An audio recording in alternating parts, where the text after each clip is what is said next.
Good morning students. हम लोग polymer chemistry paper 3 पढ़ेंगे, जिसमें 5 यूनिट को रखा गया है। फर्स्ट यूनिट वहाँ पर है बेसिक, पॉलीमर्स के बेसिक को फर्स्ट यूनिट में रखा गया है। बेसिक में क्या क्या चीज़ें हैं उसको हम लोग देखते हैं। तो सबसे पहले इंट्रोडक्शन के बारे में देखेंगे।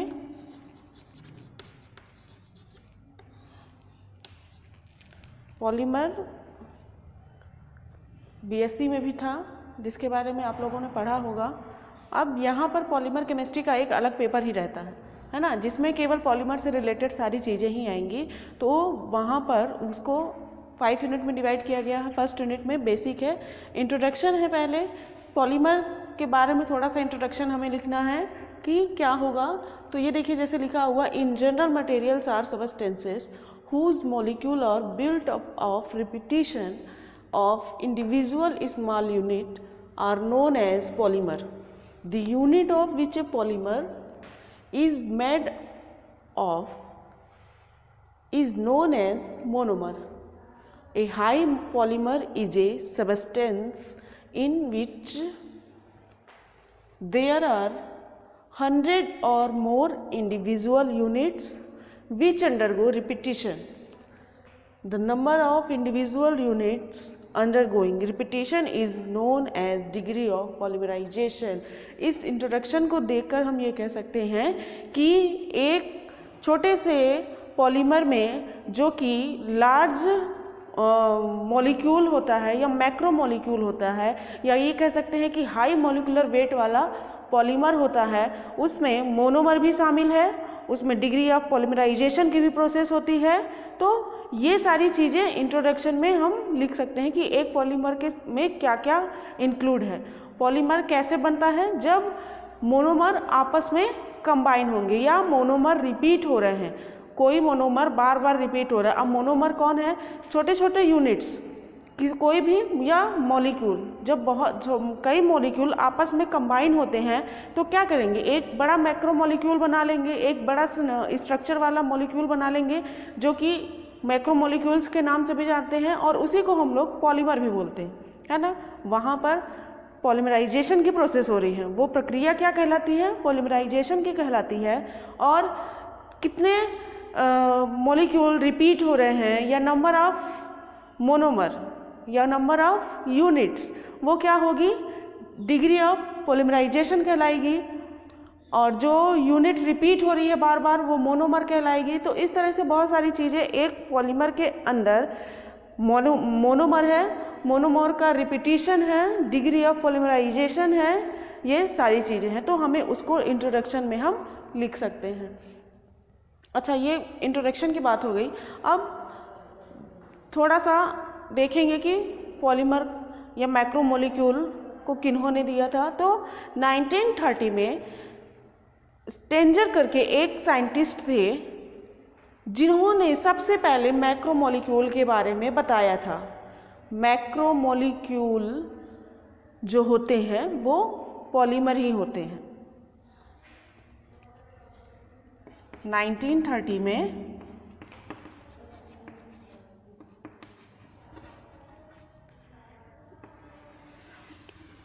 इस साइंटिस्ट ने मैक्रोमोलिक्यूल का कॉन्सेप्ट दिया था, और मैक्रोमोलिक्यूल के आधार पर ही पॉलीमर को डिफाइन किया गया। क्योंकि जब कोई मैक्रोमोलिक्यूल बनेगा तभी वो पॉलीमर में कन्वर्ट होगा, क्योंकि हर मैक्रोमोलिक्यूल जो होगा वो पॉलीमर हो सकता है।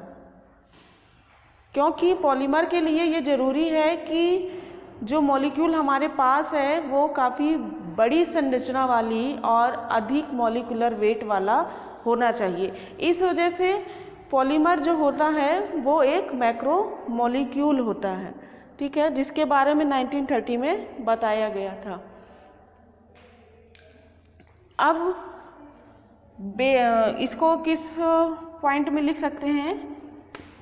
Basic concept of polymer.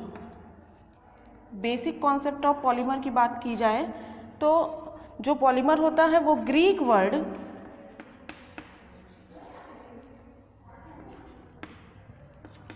Poly plus मर से बना है। पॉली प्लस मर से, दो वर्ड है इसमें।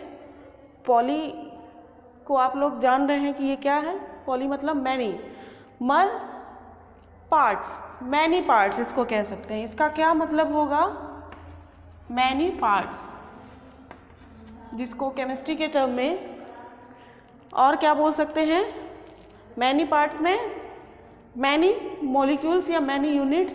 तो डिफिनीशन हम लोग कैसे दे सकते हैं कि जब बहुत सारे मॉलिक्यूल या जब कई मॉलिक्यूल आपस में कंबाइन होकर के एक मैक्रो मॉलिक्यूल वाला स्ट्रक्चर बनाते हैं तो वह पॉलीमर होता है। और ये जो प्रोसेस होती है वह क्या कहलाती है, पॉलीमराइजेशन कहलाती है, जिसे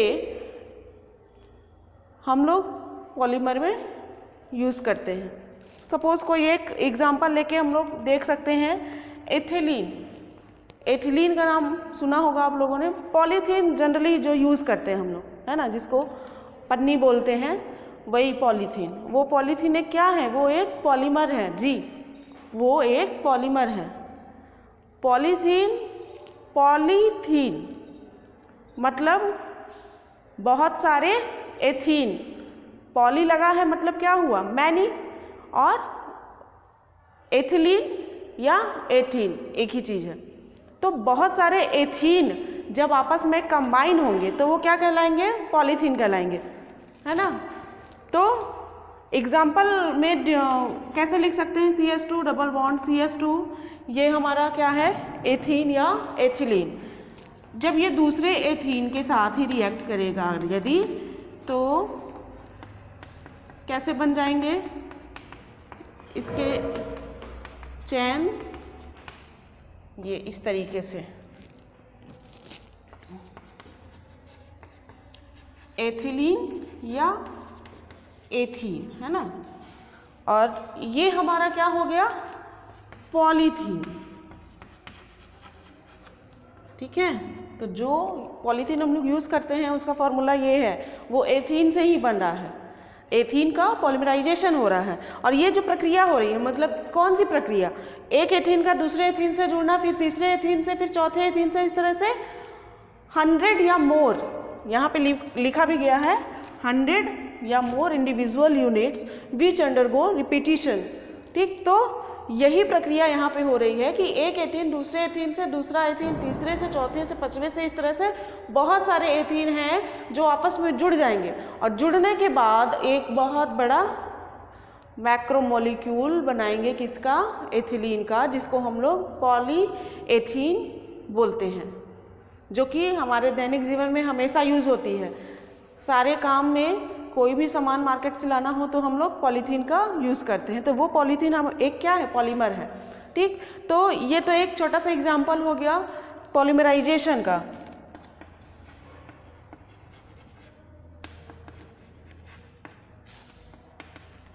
यहाँ पर यदि हम लोग N मॉलिक्यूल ले लें, N CH2 double bond CH2, polymerisation, तो क्या बनेगा, CH2 ऐसे रहेगा और होल का N, दोनों साइड से चेन ओपन रहेगी।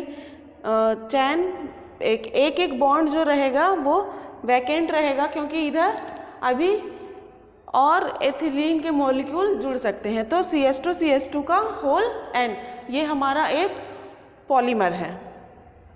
इस तरीके से पॉलीमराइजेशन की प्रोसेस होती है।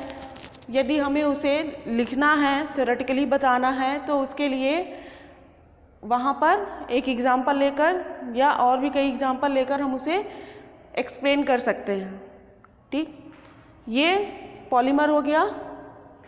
पॉलीमर क्या होते हैं, पॉलीमराइजेशन क्या होती है, तो बेसिक देख रहे थे पॉलीमर के बारे में, बहुत थोड़ा सा ही है, इंट्रोडक्शन थोड़ा सा बताएंगे, ये सारी चीज़ें लिख सकते हैं। Then basic concept and basic concept of polymer, वो भी उसी से रिलेटेड है, जिसमें पॉलीमर कहाँ से आया है, कौन से साइंटिस्ट ने दिया था, मैक्रोमोलिक्यूल से रिलेटेड है, और उसका एग्जाम्पल वो कैसे होता है, कैसे फॉर्मेशन होता है किसी भी पॉलीमर का, उसको थोड़ा सा लिख सकते हैं।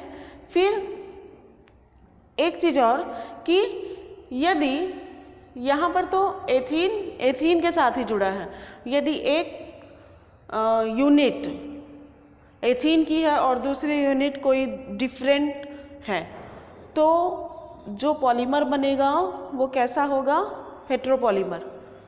ठीक है, अलग अलग यूनिट भी जुड़ सकती है, जरूरी नहीं है कि एक जैसे ही मॉलिक्यूल या एक जैसे मोनोमर या एक जैसी यूनिट ही आपस में रिपीट होगी। जब सेम यूनिट या सेम मोनोमर आपस में जुड़ते हैं तो जो पॉलीमर बनता है वो होमोपॉलीमर होता है। एंड यदि डिफरेंट मॉलिक्यूल या डिफरेंट मोनोमर या डिफरेंट यूनिट्स आपस में कंबाइन होते हैं तो बनने वाला पॉलीमर कैसा होता है, heteropolymer.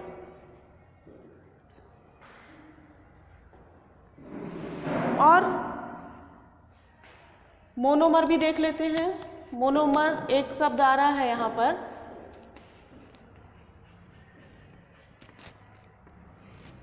Repeating unit. Repeating unit हमारे पास है। रिपीटिंग यूनिट क्या है, जो बार बार आपस में जुड़ रही है, वही हमारी रिपीटिंग यूनिट है। उसी को हम लोग क्या बोलते हैं, मोनोमर।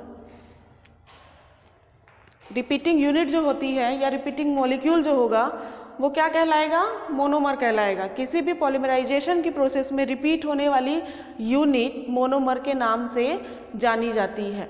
आपस में ही कई मोनोमर जुड़ करके मैक्रोमोलिक्यूल या पॉलीमर का फॉर्मेशन करते हैं। नेक्स्ट लेक्चर में इसके आगे का देखेंगे। तब तक के लिए धन्यवाद।